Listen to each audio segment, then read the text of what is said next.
अगर आपने लिक्विडिटी को मास्टर कर लिया तो जो आपकी ट्रेडिंग है ये 90% तक इंप्रूव हो सकती है, क्योंकि अकॉर्डिंग टू आईसीटी जो मार्केट है ये दो चीज़ों की तरफ मूव करती है, या तो लिक्विडिटी की तरफ मूव करती है या फेयर वैल्यू गैप्स की तरफ मूव करती है। और फेयर वैल्यू गैप्स भी एक तरह की लिक्विडिटी ही होते हैं। अब लिक्विडिटी सबसे इंपॉर्टेंट मार्केट में क्यों है क्या, ये सबसे पहले बात करते हैं। सबसे पहले हम बात करते हैं कि लिक्विडिटी होती क्या है और ये ज़रूरी क्यों है। लिक्विडिटी बेसिकली उस जोन या उस पॉइंट को बोलते हैं जहाँ पर बहुत ज़्यादा तादाद में स्टॉप लॉसेस होते हैं या बाय और सेल के ऑर्डर्स लगे होते हैं, उस जोन को हम लिक्विडिटी बोलते हैं। और ये इंपॉर्टेंट इसलिए होती है कि अगर मार्केट में लिक्विडिटी नहीं होगी तो आप ना तो किसी बड़े लॉट के साइजेस को बाय सेल कर सकोगे, ना फिर आप अपनी जो ट्रेड है उनको इजीली क्लोज कर सकोगे। तो लिक्विडिटी मार्केट के लिए ज़रूरी है, यानी कि लिक्विडिटी है ये मार्केट का फ्यूल है। तो आज की वीडियो में हम यही देखेंगे कि लिक्विडिटी आप चार्ट्स के अंदर किस तरह आइडेंटिफाई कर सकते हो, या चार्ट्स के अंदर आप लिक्विडिटी को किस तरह समझ सकते हो कि किस पॉइंट पे कितनी ज़्यादा लिक्विडिटी हो सकती है। तो सबसे पहले एक बात अपने माइंड में बिठा लो कि जो लिक्विडिटी है ना, ये जितना बड़ा टाइम फ्रेम होगा उतनी ज़्यादा वहाँ पर होगी। और लिक्विडिटी हमेशा जो है वो ज़्यादा तौर पे पड़ी होती है कैंडल्स के हाई और लोज पे। अब एक बात याद रखना, मिसाल के तौर पे जो लिक्विडिटी 5 मिनट की कैंडल के हाई और लो पर पड़ी हुई है ना, उससे ज़्यादा लिक्विडिटी आपको 1 आवर के हाई और लो पे मिलेगी। इसी तरह जो लिक्विडिटी 1 आवर के हाई पे पड़ी हुई है वही जो उससे ज़्यादा लिक्विडिटी 4 आवर पे है। Same goes for 1 day, 1 week, 1 month, यानी कि 1 मंथ के टाइम फ्रेम पे जो उसके हाई और लोज पे लिक्विडिटी है वो सबसे ज़्यादा लिक्विडिटी है। तो प्रोबेबिलिटी चांसेस ये हैं कि जो मार्केट है ये अपने मंथली जो भी उसका बायस होगा मार्केट उसको फॉलो करेगी। इसलिए अगर आपने जो लिक्विडिटी को समझना है तो सबसे पहले आपने क्या करना होता है, अपने मंथली चार्ट्स को एनालाइज करना होता है। वहाँ पर देखना होता है कि जो मार्केट के अंदर लिक्विडिटी किस जोन पे सबसे ज़्यादा पड़ी हुई है, तो हमेशा मार्केट आपको मंथली टाइम फ्रेम पे वहाँ पर जाती नज़र आएगी। ठीक हो गया।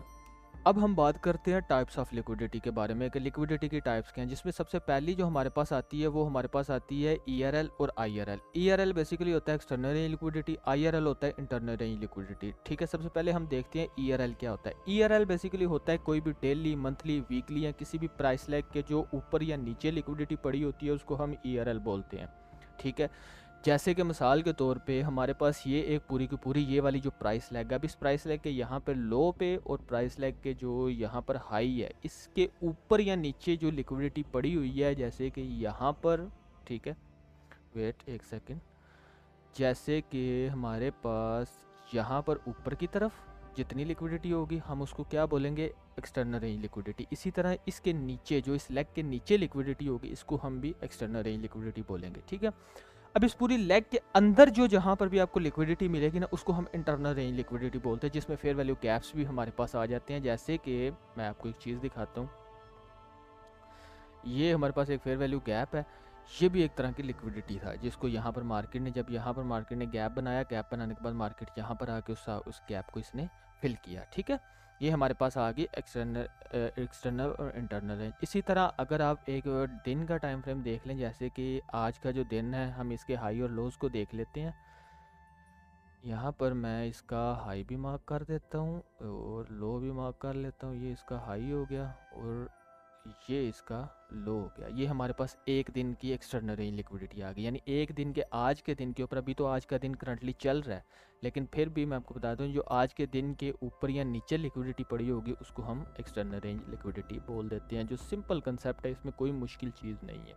जैसे एक दिन के यहाँ पर जो लिक्विडिटी है वो हमारे पास क्या होगी, एक्सटर्नल रेंज। इसी तरह अगर एक मंथ की मैं जो कैंडल है या एक वीक का हाई और लो मार्क कर लेता हूँ, जो कि ये एक वीक हो गया, जो पिछला वीक चल रहा है, अगर हाँ जो पिछला वीक गुजर चुका है अगर मैं इसका हाई और लो मार्क करूँ तो ये हमारे पास जो लास्ट वीक है उसका हमारे पास एक्सटर्नल रेंज आ गया। अब इस वीक के ऊपर जो लिक्विडिटी पड़ी हुई है वो हमारे पास क्या होगी, एक सेकंड, जो इस वीक के यहाँ पर टॉप पे और इस वीक के जो नीचे यहाँ पर जो लिक्विडिटी है वो हमारे पास एक्सटर्नल रेंज होगी। और सेम गोज़ इस वीक के अंदर जो लिक्विडिटी पड़ी हुई है, जैसे इसके अंदर ये जो रेंज है, इस रेंज के अंदर जो भी लिक्विडिटी अब आएगी उसको हम क्या बोलेंगे, वो हमारे पास इंटरनल रेंज हो जाएगी, जो कि इक्वल लोज हो सकते हैं, सेशंस की लिक्विडिटीज़ होती हैं वो हो सकता है। उसके बाद जो हमारे पास इक्वल हाइज हो सकते हैं, ट्रेंड लाइंस अगर कुछ बनती हैं तो उनकी लिक्विडिटीज़ हो सकती हैं। ठीक है, जैसे अभी मैंने ये वीक का मार्क किया, वीक का मार्क करने के बाद यहाँ पर अगर आप देखो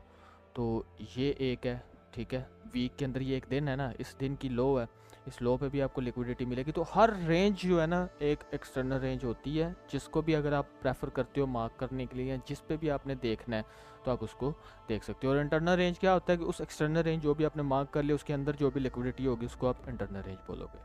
ठीक है जी। अब इसकी एक मिसाल देख लेते हैं। अब एक्सटर्नल रेंज क्या होता है, बेसिकली ये जो पूरी आपको मिल रही है ना, ये एक दिन की एक्सटर्नल रेंज है। अब एक दिन के अंदर भी आपको मल्टीपल एक्सटर्नल रेंजेस मिलेंगे। जैसे कि एक्सटर्नल रेंज मैं आपको बता देता हूँ, यहाँ से आई मार्केट नीचे, ठीक है, इस पूरी लेग को नीचे आते हुए मार्केट ने क्या किया, मार्केट ने एक यहाँ पर, ठीक है, ये जो जोन था यहाँ पर एक एक्सटर्नल रेंज बनाया, फिर उसके बाद मार्केट ने यहाँ पर एक एक्सटर्नल रेंज बनाया।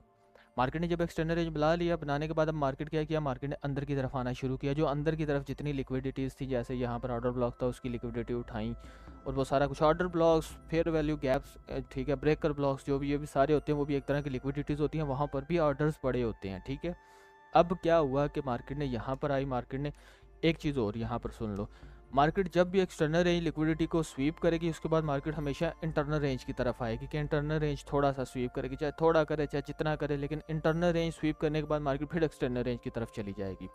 ठीक है, मार्केट ने ये एक्सटर्नल रेंज बनाया, उसके बाद ये इंटरनल रेंज बनाया, उसके बाद मार्केट अंदर की तरफ आई, मार्केट ने ये सारी की सारी लिक्विडिटी बनाना शुरू की। लिक्विडिटी बनाने के बाद ये एक तरह का एक और एक्सटर्नल रेंज बना दिया। ठीक है, ये एक बेसिकली आप समझ लो कि एक्सटर्नल रेंज ही बना दिया। इस रेंज के अंदर अगर इस एक्सटर्नल को देखो या फिर इस एक्सटर्नल को देखो तो ये भी एक तरह की रेंज होगी। मार्केट इस पूरी रेंज के अंदर घूमना शुरू कर गई। उसके बाद क्या हुआ, मार्केट ने रेंज के अंदर घूमने के बाद यहाँ पर नीचे आई, ये एक्सटर्नल रेंज उठाई, उसके बाद ये वाली जो एक्सटर्नल रेंज थी मार्केट ने इसको पिक किया। पिक करने के बाद उसके बाद क्या हुआ, मार्केट की अभी ये चीज़ें चल रही, ऊपर वाली अभी ऊपर ही है, ऊपर वाली नहीं इसने उठाई। फिर मार्केट ने क्या किया, यहाँ पर एक नई एक्सटर्नल रेंज बनाई, जिसको एक्सटर्नल रेंज को मार्केट ने, अब इसमें क्या हुआ, मैंने कहा कि आपको हर लेग के अंदर मिलेगी। जैसे कि ये एक्सटर्नल रेंज बनाई ना, इस एक्सटर्नल रेंज को मार्केट ने इधर स्वीप कर लिया, और ये जो यहाँ पर एक्सटर्नल रेंज बनी थी इसको मार्केट ने यहाँ पर स्वीप कर लिया। ठीक है, ये वाली को यहाँ पर उठा लिया। ठीक है, तो ये देख लो, अगर आप यहाँ पर देखो, यहाँ पर भी एक तरह की लिक्विडिटी थी, मार्केट ने इसको यहाँ पर पिक कर लिया। अब इस पूरे जोन के अंदर देखना, मार्केट ने जब यहाँ पर आई है पूरी की पूरी लिक्विडिटी, यहाँ पर जो पहले एक्सटर्नल लो था मार्केट ने उसको पिक किया, यानी यहाँ पर काफ़ी लिक्विडिटी थी, मार्केट ने उसको स्वीप करके एक अच्छा खासा मूव दिया। यहाँ पर जो लो था, अब इसमें हुआ क्या, जैसे मार्केट ने यहाँ से रिवर्सल पकड़ा, कुछ लोगों को लगा कि यार मार्केट यहाँ से वापस बाई की तरफ चली है, कुछ लोगों ने बाई किया, मार्केट ने उसके एसएल्स को रिस्पेक्ट दी है। सबसे पहले क्या हुआ कि जब मार्केट को यहाँ से मार्केट ऊपर की तरफ गया, जिन लोगों ने बाई, कुछ ने बाई किया होगा, कुछ ने नहीं किया, लेकिन दोबारा जब यहाँ पर आगे मार्केट उठी है तो ज़्यादातर लोगों ने यहाँ से बाई किया होगा, क्योंकि कुछ लोगों ने इसको स्पोर्ट समझा। स्पोर्ट समझने पर मार्केट ने जब यहाँ से रिवर्सल लिया, अब लोग खुश थे कि हम बाय की एंट्री में आ गए हैं, लेकिन मार्केट ने क्या किया कि नीचे आई है, जिनके एसएल्स यहाँ पर थे उन सब के एसएल्स को उठाया। उठाने के बाद मार्केट क्या किया कि मार्केट वापस रिवर्स जाना शुरू हो गया। कुछ लोगों ने फिर यहाँ पर बाय किया होगा, ठीक है, लेकिन मार्केट दोबारा नीचे आई और फिर इसको रिस्पेक्ट दे के मार्केट ऊपर चली गई है। जब यहाँ पर एक दफ़ा लोग हो जाते हैं ना, ठीक है, जब उनके एसएल्स, सॉरी लिक्विडिटी नहीं, एसएल्स जब उनके हिट हो जाते हैं तो मैक्सिमम लोग फिर दोबारा इसमें इंटरेस्ट नहीं लेते। अब मार्केट ने क्या किया, यहाँ पर एक जितनी भी पिछली सारा लो था वो सारा लो उठाने के बाद मार्केट ने एक नई एक्सटर्नल रेंज बनाई जो कि ये थी। ठीक है, सॉरी ये तो पूरे दिन की है ना, मैं एक यहाँ पर ये जो कि यहाँ पर ये थी, फिर उसके बाद मार्केट अब ऊपर की तरफ जाना शुरू हो गया। अब यहाँ से जब इस पूरी रेंज के अंदर ये देखना, ये रेंज और ये रेंज, इस रेंज को बनाने के बाद मार्केट ने क्या किया है, ये यहाँ पे तो सारी लो लिक्विडिटी स्वीप कर ली थी जो एक्सटर्नल रेंज की, उसके बाद मार्केट ने अंदर की तरफ जाना शुरू कर दिया जो कि इंटरनल रेंज थे। अब इंटरनल रेंज में यहाँ पर भी लिक्विडिटी आ रही थी, ठीक है, यहाँ पर भी लिक्विडिटी थी, मार्केट ने इसको किल किया। ये इंटरनल रेंज की थी ना, ये भी एक इंटरनल रेंज थी, इसकी थी, फिर उसके बाद एक ये इंटरनल रेंज था, इसकी थी, यहाँ पर ये गैप था, इसकी। तो मार्केट सारे इंटरनल रेंज उठाने के बाद मार्केट ने ये एक्सटर्नल रेंज उठाया। ये एक्सटर्नल रेंज उठाने के बाद अब देखो वो एक्सटर्नल रेंज उठा लिया, और ये जो जहाँ पर ये वाला एक्सटर्नल रेंज बना हुआ था, ठीक है, जहाँ से मैंने आपको बताना शुरू किया, मार्केट ने वो भी एक्सटर्नल रेंज यहाँ पर आके उठाया। और एक्सटर्नल रेंज उठाने के बाद मार्केट ने यहाँ पर क्या किया कि एक नया एक्सटर्नल रेंज ये बनाया, ठीक है, और अभी एक्सटर्नल लो हमारे पास करंटली ये चल रहा है। तो अब इस पूरी लेग के अंदर यहाँ से लेके यहाँ तक जो भी रेंज चलेगी वो हमारी एक एक्सटर्नल रेंज होगी। अब उसके अंदर जो भी लिक्विडिटी बनेगी वो हमारी इंटरनल रेंज होगी। इंटरनल रेंज कैसे होगी हमारे पास, अब ये देखो कि ये एक पूरी ट्रेंड लाइन बन रही थी, ठीक है, ट्रेंड लाइन था, ये मैं आगे आपको ये देखो ये पूरी एक ट्रेंड लाइन थी, ये मैं आगे आपको बताता हूँ। यहाँ पर भी लिक्विडिटी है, लिक्विडिटी होने के बाद एक ये जोन है, यहाँ पर भी लिक्विडिटी है जिसको मार्केट ने यहाँ से पिक कर लिया है, लेकिन पिक करने के बाद मार्केट ने ये भी एक लिक्विडिटी बनाई है। तो ये लिक्विडिटी छोड़ दो, एक हमारे पास ये है। अब यहाँ से लेके मैं इसका कलर चेंज कर देता हूँ, ये जो है यहाँ से इस पॉइंट से लेके, ठीक है, और यहाँ पर ये वाला जो पॉइंट है, इस पॉइंट को हम बोलेंगे एक्सटर्नल रेंज। अभी जो करंट एक्सटर्नल रेंज चल रही है, तो उसके अंदर जो अभी हमें लिक्विडिटी मिलेगी जो कि सारी की सारी इसके अंदर होगी, ये वाली होगी, ये वाली होगी, ठीक है, ये वाली होगी। उसके बाद हमारे पास एक ये हो सकता है, ये होगी, ठीक है, ये मैंने मार्क कर दी है ये। तो ये सारी की सारी क्या होगी, ये इंटरनल रेंज होगी। तो मार्केट क्या करेगी, मार्केट यहाँ तो ये इस एक्सटर्नल को सबसे पहले स्वीप करेगी। अगर इसने ऊपर वाली एक्सटर्नल स्वीप कर ली, फिर मार्केट नीचे की इंटरनल की तरफ और नीचे की जो एक्सटर्नल है उसकी तरफ आना शुरू कर देगी। तो इसको बेसिकली हम एक्सटर्नल और इंटरनल रेंज बोलते हैं, जो कि लिक्विडिटी। आप ये देख लो, अगर आपको ये सारा कंसेप्ट मैंने अभी आपको मूव दे दिया ना, ये मूव मेरे हिसाब से मुझे ये लग रहा है कि मार्केट सबसे पहले, अगर तो मार्केट ने इसको स्वीप कर लिया, स्वीप करेगी, क्योंकि ये ऊपर की तरफ इसने काफ़ी अच्छी लिक्विडिटी छोड़ी है, तो मार्केट सबसे पहले इसको उठाएगी, उठाने के बाद नीचे की तरफ आएगी और ये जो सारी लिक्विडिटी है फिर इसको यहाँ से उठाएगी। ठीक है, मुझे लग रहा है आपने अपने एनालिसिस खुद करना है। अब यहाँ पर ये नहीं कि मैंने बता दिया तो आप यहाँ पर एंट्रीज ले लोगे, नहीं, आप अपने एनालिसिस खुद करो, ठीक है। उसके बाद नेक्स्ट हमारे पास जो आ जाता है वो आ जाता है सेशंस। अब सेशंस क्या होते हैं, सबसे इम्पोर्टेंट पार्ट है, ठीक है। देखो जी, मार्केट के अंदर जो मार्केट है ना, फॉरेस्ट मार्केट का ये नहीं होता कि मार्केट 24/7 ओपन है तो आप इसमें किसी भी टाइम बैठोगे, बैठ के ट्रेड करना शुरू कर दोगे, वो चाहे दिन है चाहे रात है, आपने वो नहीं देखा आपने ट्रेड शुरू कर दिया, नहीं, ऐसे नहीं होता। मार्केट में बेसिकली सेशंस होते हैं। सेशंस क्या होता है कि एक ख़ास टाइम फ्रेम होता है, उस टाइम फ्रेम में एक ख़ास जो है ना वो स्टॉक मार्केट ओपन होती है, और जब भी किसी भी कंट्री की स्टॉक मार्केट ओपन होगी तो तब आपका कोई भी जो इंस्ट्रूमेंट है उसमें जो है पैसा फ्लो करता है। जैसे कि हमारे पास सबसे पहली जो मार्केट होती है वो हमारे पास सिडनी की ओपन होती है, वो पाकिस्तानी जो उस टाइम पे आप सो रहे होते हैं मैक्सिमम, ठीक है। उसके बाद जैसे ही वो सिडनी सेशंस के दौरान जैसे वो ख़त्म होने वाला होता है, उससे 1-2 घंटा पहले ही हमारे पास नेक्स्ट सेशन ओपन होता है लंदन। लंदन के बाद हमारे पास सिडनी के बाद शुरू होता है टोक्यो, जिसको हम एशियन सेशन बोलते हैं। एशियन के बाद नेक्स्ट हमारे पास जो शुरू होता है वो होता है लंदन। लंदन के बाद जो नेक्स्ट सेशन शुरू होता है वो हमारे पास होता है न्यूयॉर्क। अब जैसे एशिया सेशन जो है ना, अब क्या होता है कि हमारे पास एक चीज़ होती है कि जब एशियन सेशन जो होता है ना, ये हमेशा मोस्टली जो है वो हाइज और लोज बनाता है, ठीक है, ये एक रेंज के अंदर चलता है। और जब लंदन सेशन होता है तो लंदन सेशन किसी एक साइड की लिक्विडिटी स्वीप करके दूसरी साइड जाता है। इसको बेसिकली सीआरटी भी बोलते हैं, एक तरह का ना सेशन सीआरटी को कह लें आप इसको। नेक्स्ट हमारे पास क्या होता है, लंदन के बाद हमारे पास आ जाता है न्यूयॉर्क। अब हम ये देखते हैं कि सेशंस की जो लिक्विडिटी है ना वो किस तरह आप देख सकते हो। बेसिकली मैंने एक यहाँ पर ट्रेडिंग सेशंस के नाम का रखा हुआ इंडिकेटर, वो आप इंडिकेटर अगर लगाते हो तो आपको वहाँ पर ये हमारे पास सेशंस आ गए, तो आप इनको यहाँ पर इजी ट्रेड कर सकते हो। अब जैसे ये देखो मेरे पास ये सेशंस हैं, ये नीला जो ये फर्स्ट नीला जो बॉक्स है ये बेसिकली हमारे पास एशियन सेशन है। 3 सेशन सबसे इंपॉर्टेंट होते हैं, एशिया, लंदन और न्यूयॉर्क। लंदन में एक अच्छा खासा वैक्यूम आता है, पंप आता है, ठीक है। तो अब लंदन और न्यूयॉर्क अगर आप ट्रेड करना चाहते हो तो सबसे ज़्यादा ये ट्रेड किया करो। एशियन सेशन में इतनी ज़्यादा लिक्विडिटी नहीं होती और सिडनी में तो होती बहुत कम है। सबसे पहले हमारे पास ये लंदन आ गया, मैं क्या करूँगा, मैं इस लंदन का हाई और लो मार्क कर लूँगा। इस पूरे लंदन सेशन यहाँ से ये देखो, ये जो पॉइंट है ना, ये पॉइंट, इस पॉइंट से ये जो आपको दूसरा बॉक्स ये नज़र आ रहा है ना, यहाँ से हमारे पास आगे लंदन शुरू हो चुका हुआ है। तो इससे पहले हम देखेंगे, इससे पहले हमारे पास ये लो था जो मैंने मार्क कर लिया, ठीक है। मैं इसको ब्लैक कर देता हूँ, यहाँ पर ये मैंने मार्क कर लिया। और इसके ऊपर हमारे पास देखेंगे हम, इससे पहले जो था वो ये हाई था, ठीक है। हम इसको यहाँ पर मार्क कर लेंगे, या आप इसी को पकड़ लो, ये वाला जो है ये, ठीक है, इसी को आप पकड़ लो। ये हमारे पास हाई और लो था। मैं बाकी जो कैंडल्स हैं इनको रिमूव कर दे, सॉरी बाकी ये जो हैं इनको मैं रिमूव कर देता हूँ ताकि आप कंफ्यूज ना हो। ये देखो, ये हमारे पास हाई और लो आ गया। अब एशियन सेशन के अंदर मोस्टली यही होता है कि जो एशिया का सेशन होता है ना, ये ज़्यादा वॉलेटाइल नहीं होता, ये एक तरह के हाई और लो सेट करता है। उसके बाद हम देखते हैं आगे लंदन को। जब लंदन सेशन शुरू हुआ ना, तो यहाँ पर ये जो इसका हाई था ना, लंदन ने यहाँ पर स्वीप किया। हाई स्वीप करने के बाद लंदन ने इसका बना लिया नया हाई। अब हम इसका हाई देख लेते हैं। अब ये देखो, एशियन सेशन का हाई यहाँ पर स्वीप हो गया, लेकिन लो अभी भी पड़ा हुआ था। ठीक है, ये हमारे पास हाई स्वीप हो गया, लेकिन लो अभी भी पड़ा हुआ था।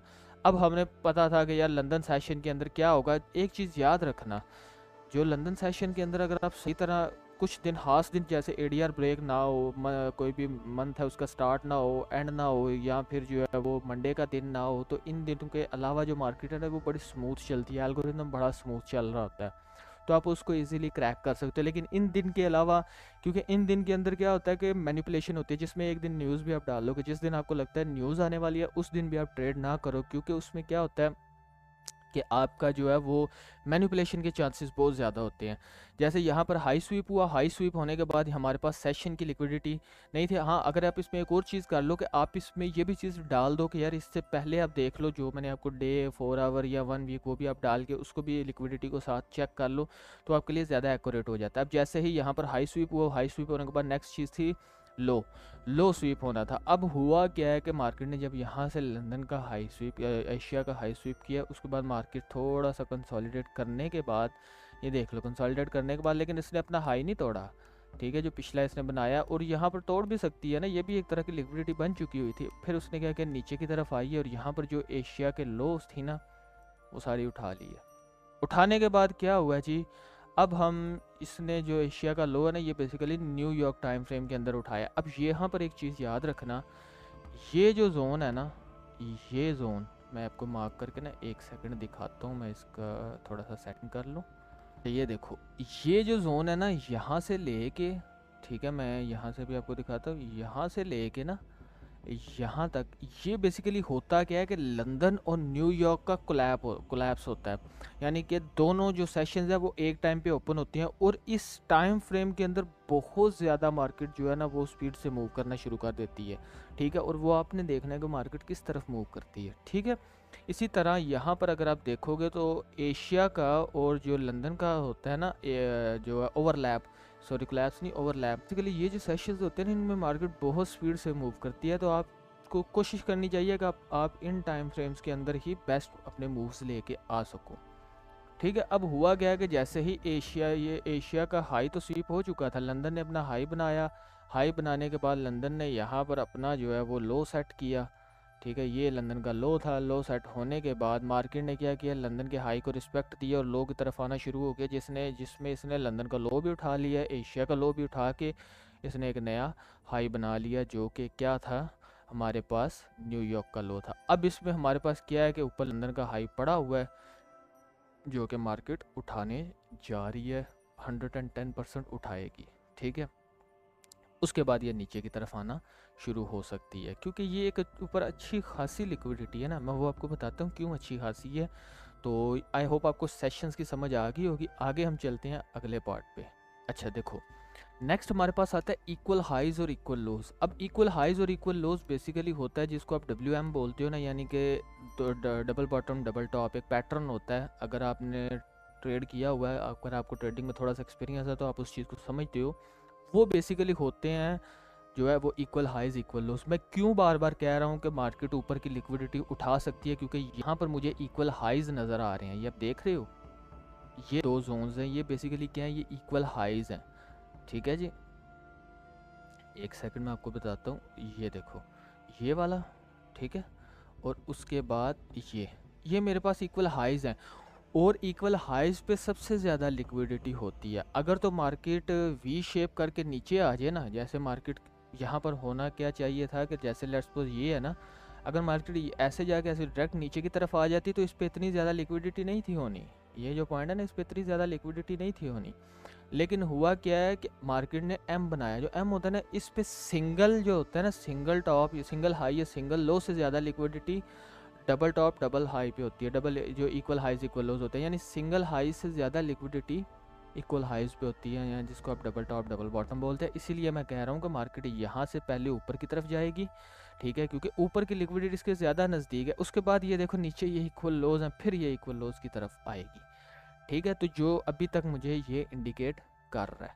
ठीक है, और जब ये सारा सिनेरियो हो जाता है तो फिर आगे देखेंगे आगे चीज़ क्या। उसके बाद नेक्स्ट हमारे पास जो लास्ट आ जाता है वो आता है ट्रेंड लाइन। अब ट्रेंड लाइन का क्या है कि अगर आपने तो ट्रेड की हुई है तो आपको आइडिया होगा ट्रेंड लाइन होती क्या है, अगर नहीं तो मैं आपको बता देता हूँ। ट्रेंड लाइन बेसिकली होता है जब मार्केट बुलिश होती है या बेरिश होती है ना, तो मार्केट सबसे पहले ये समझ लो कि वो होता क्या है। अच्छा, मार्केट जब भी बुलिश होगी ना तो मार्केट कभी ऐसे स्ट्रेट ऊपर नहीं जाती, ठीक है, ऐसे स्ट्रेट ऊपर नहीं जाती। मार्केट हमेशा यहाँ ऊपर इस तरह जाती है, एक स्ट्रक्चर की फॉर्म में ऊपर गई, ठीक है, फिर थोड़ा सा नीचे आई, फिर ऊपर गई, फिर नीचे आई, फिर ऊपर गई, ठीक है, फिर नीचे आई, फिर ऊपर गई। ये होता है हमारा बुलिश। और अगर मार्केट बेरिश है, ठीक है, तो मार्केट इस तरह नीचे आएगी ये चीज़ करते हुए, ठीक है। ये थोड़ा सा स्ट्रक्चर आगे पीछे हो रहा है, अब देख लेना। मार्केट हमेशा इस तरह आती है। अब होता ट्रेंड लाइन बेसिकली बोलते हैं कि जो भी ये स्ट्रक्चर फॉर्म हो रहा है ना, इसके जो लोज होंगे ना और हाइज होंगे, इनको मार्क बेसिकली जब हम करते हैं तो इनको ट्रेंड लाइन बोलते हैं।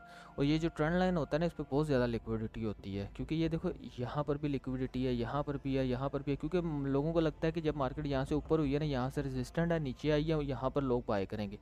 फिर ऊपर गई, फिर नीचे आई, यहाँ पर दोबारा बाय होगा, क्योंकि लोगों को लगता है कि ये एक स्ट्रांग है और यहाँ से ये दोबारा ऊपर जाएगी। और जब दोबारा ऊपर जाती है तो लोग कहते हैं हाँ अब ये ठीक है, यहाँ पर लोगों ने बाय किया होता है, तीसरी दफ़ा होता है। सम टाइम ये होता गया है कि मार्केट क्या करती है कि नीचे की ये जितनी लिक्विडिटी है ये उठाने के लिए रिवर्स हो जाती है, यानी थर्ड टाइम, जैसे ये थर्ड है, ठीक है, एक सेकेंड, तो मार्केट यहाँ से ऊपर जाने के बजाय मार्केट क्या करेगी, ऐसे नीचे की तरफ आना स्टार्ट हो जाएगी, जो एक दो कैंडल्स के अंदर ही मार्केट आके उठा के ले चली जाती है, ठीक है।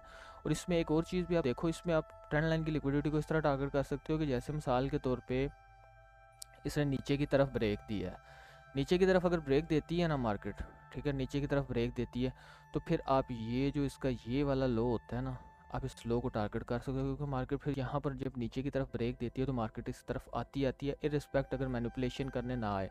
सम टाइम क्या होता है कि मार्केट यहाँ से नीचे की तरफ ब्रेक दिया है, ब्रेक देने के बाद मार्केट इसी तरह ऊपर चली जाती है, ठीक है। तो हमने उस चीज़ को भी मद्देनज़र रखना है। तो इसमें आपने इसका जो रिवर्सल है उसको अपने नोट करना होता है, वो उसमें आप देख लो, यहाँ तो आपको ये मार्केट स्ट्रक्चर शिफ्ट मिल जाए, ठीक है, यानी कि स्ट्रक्चर शिफ्ट होना चाहिए। तो ये बेसिकली ट्रेंड लाइन होता है, जो यहाँ पर भी अगर आप देखो तो आपको यहाँ पर नज़र आ रहा होगा, जो कि एक ये ट्रेंड लाइन है, ठीक है। मैं थोड़ा सा इसको सही तरह ड्रा करता हूँ, ये देख लो, ठीक है। तो ये एक ट्रेंड लाइन बन रही है, इसी तरह ऊपर की तरफ भी बन रही है, ये देखो, ठीक है। तो ये एक ट्रेंड लाइन है। अब ये देखना कि मार्केट इसमें करती क्या है।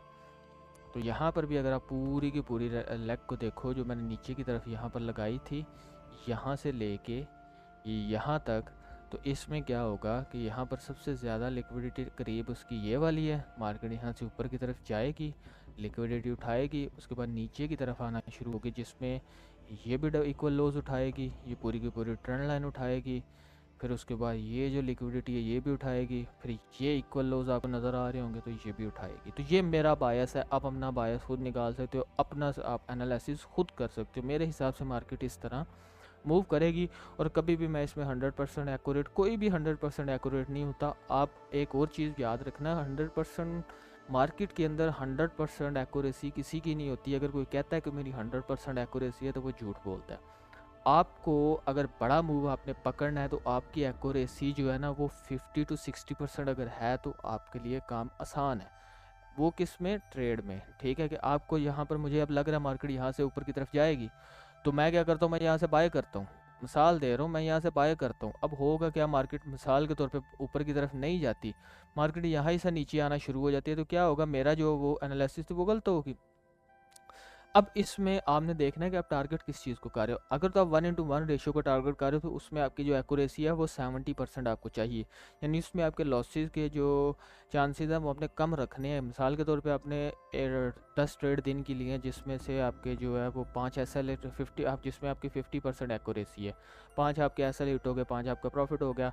अब 5 जो आपका प्रॉफिट हुआ है वो $500 था, ठीक है, जिसमें 1:1 आप लेके निकले हो, $100 SL, $100 प्रॉफिट, इधर 5 आपने लॉस कर दिया तो आप एट द एंड बैलेंस में हो।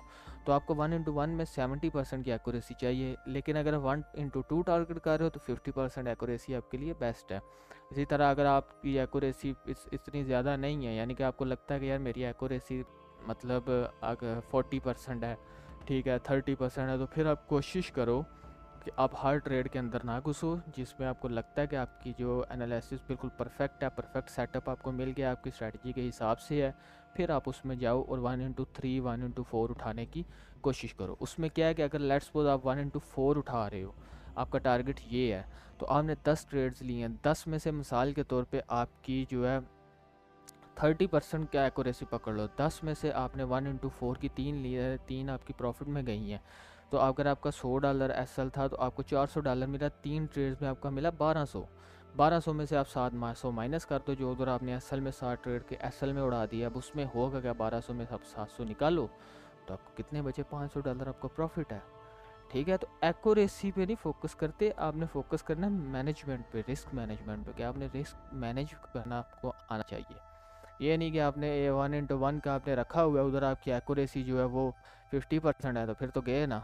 तो ये चीज़ होती है, आपने सबसे पहले ये एनालाइज करना होता है कि मेरी एक्यूरेसी कितनी है, फिर उस हिसाब से अपनी रिस्क मैनेजमेंट आगे करनी है। अब मुझे लग रहा है कि मार्केट का ये फॉर्म यहाँ से होगा, बाय साइड जाएगी, लिक्विडिटी यहाँ पर ग्रैब करने के बाद, ठीक है, नीचे की तरफ आएगी, फिर नीचे की जो पूरी की पूरी लिक्विडिटी इसकी लग गई, जहाँ पर अब यहाँ पर भी लिक्विडिटी है, यहाँ पर भी है, ठीक है, ये इक्वल लोज की लिक्विडिटी है, ये पूरी ट्रेंड लाइन की लिक्विडिटी है, फिर उसके बाद ये नीचे है, ये इक्वल लोज है, तो ये बहुत बड़ा सेल का मूव है।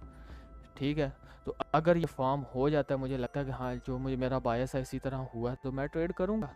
ठीक है, और मैं इस हर ट्रेडर ऐसा नहीं होता कि वो पूरा दिन बैठ के ट्रेड ट्रेड ट्रेड ट्रेड करता रहता है, नहीं यार, उनके एक अच्छे टाइम्स होते हैं, अच्छे टाइम जोन्स होते हैं। जैसे मैं सीआरटी को ट्रेड करता हूँ तो मेरा एक स्पेसिफिक टाइम है, उसके अलावा जो मैं करता हूँ वो सिर्फ टेप रीडिंग होती है। स्पेसिफिक टाइम में मैं सीआरटी ट्रेड करता हूँ, जिसमें यूरो की भी स्ट्रैटेजी मैंने यूट्यूब पर डाली हुई है, गोल्ड के भी एक टाइम की डाली हुई है, आने वाले टाइम में मैं और डालूँगा। ठीक है, पावर ऑफ 3 का जो कंसेप्ट है वो भी मैंने आपको सिखाया हुआ है, वो भी सबसे इम्पोर्टेंट पार्ट होता है। तो अगर आपको पावर ऑफ 3 का नहीं पता तो ये वीडियो आ रही है, ये देख लेना। अल्लाह हाफिज़।